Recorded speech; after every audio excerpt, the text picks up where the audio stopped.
Doctor!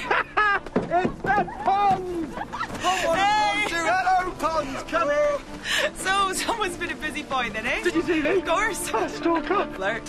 Husband. And Rory the Roman! Oh, come in! Yeah. Stephen's really playing with the form of the show, and I think that he just wanted an opening 20 minutes of something that he'd written where you go, whoa, what else can happen? You know, that almost feels like a finale, which, you know, I think he's managed to pull off. And how different did it feel for you coming back now for your second series? You're no longer the new boy. Well, that felt like a relief, actually, I have to say.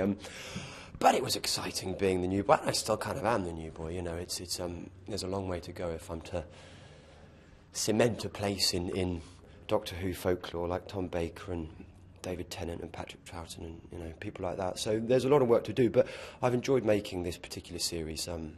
I think there's been some great challenges for me as an actor. I think that Stephen's writing particularly for me now. You know, it's a thrill to work with Karen and Arthur each day, so it's been wonderful. With this opening two-parter, a lot of it, of course, filmed in the States. What kind of different feel did it give it for you? Well, I think it broadened the scale of it hugely, actually. I think it makes it feel particularly filmic, you know, because you've got locations that you can't really CGI. And when you actually have them as a real thing, as a real entity, I think it really does... It does something to your mentality watching Doctor Who, because you go, wow, that is Utah, that's where Forrest Gump stopped running, that's where Indiana Jones discovered the Temple of Doom. You know, loads of those great Spielberg movies have been done there, and a lot of John Ford westerns. So I think it adds a sense of scale to it, which for Doctor Who is always good. What? A mysterious summons? You think I'm just going to go? Who sent those messages? Now, what do we have set for the rest of the season, then? What highlights? God, we've got lots of highlights. I think Hugh Bonneville in episode 3 is particularly brilliant. James Corden turns in a great performance. Saran Jones, you know, there's every week you're learning more about the fate of the Doctor and just who Riversong is to him. And Stephen has got twists and bangs and explosions to die for. Swear to me on something that matters. For the opening episode, what we find out is that Amy has a big, huge secret from the Doctor, a big one, and it can potentially change her relationship with him forever. And she's kind of in this really big moral dilemma.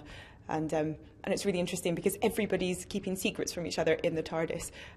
So it's a really different feel to last series due to that. My life in your hands. Amelia Pond. Oh, there's some really good stuff for Amy in the opening two-parter. Some terrifying stuff, some stuff that is, I mean, messes with her mind. It's hopefully going to mess with the audience's mind. Really weird stuff that seems unexplainable, but will be explained in the series. And what other highlights are there for you in the rest of the series looking forward?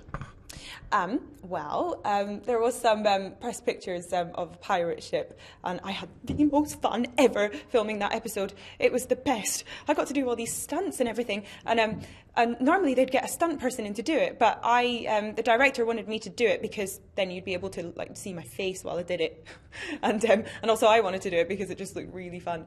So I did some really cool stuff in that episode, and yeah, there's some really, really massive revelations to look forward to, and I mean massive.